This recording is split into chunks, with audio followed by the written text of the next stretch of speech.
آدمی معترض نہیں ہو سکتا تھا۔ حضور کی ایک حدیث تھی اور مسند میں ہے، اور کہ آسمان نے سایہ نہیں کیا کسی ایسے شخص پر، اور زمین نے بوجھ نہیں اٹھایا کسی ایسے شخص کا جو ابو ذر سے زیادہ سچا ہو۔ اب اگر وہ سچے ہیں اور حضور نے ان کو سچا کہا ہے، تو اب اگر وہ کسی کو چیلنج کر رہے ہیں تو پھر آپ دو باتیں تو نہیں کر سکتے۔ تو میں نے لکھا سلام ان پر، درود ان پر، وہ کہہ رہے تھے زمین بوجھ ایسے آدمی کا نہیں اٹھایا جو تم سے سچا ہو۔ ابو ذر وہ کہہ رہے تھے فلک نے سایہ نہیں کیا ایسے آدمی پر جو تم سے سچا ہوا ہے ابو ذر۔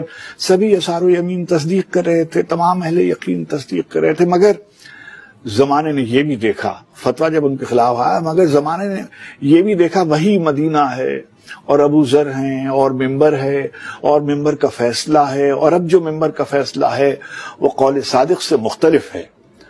جو فیصلہ قول صادق سے مختلف ہے وہ فیصلہ میرے اور ممبر کے درمیان ایک سوال بن کر ٹھہر گیا ہے۔ بہت زمانہ گزر گیا ہے مگر ابو ذر نگاہ میں ہیں، پس کمی گاہ جبر زوراوروں کی سازش کے سارے منظر نگاہ میں ہیں۔ دمشق و بغداد و قرطبہ کے سلاسل مصلحت کی بخشش پہ پلنے والے تمام ممبر نگاہ میں ہیں۔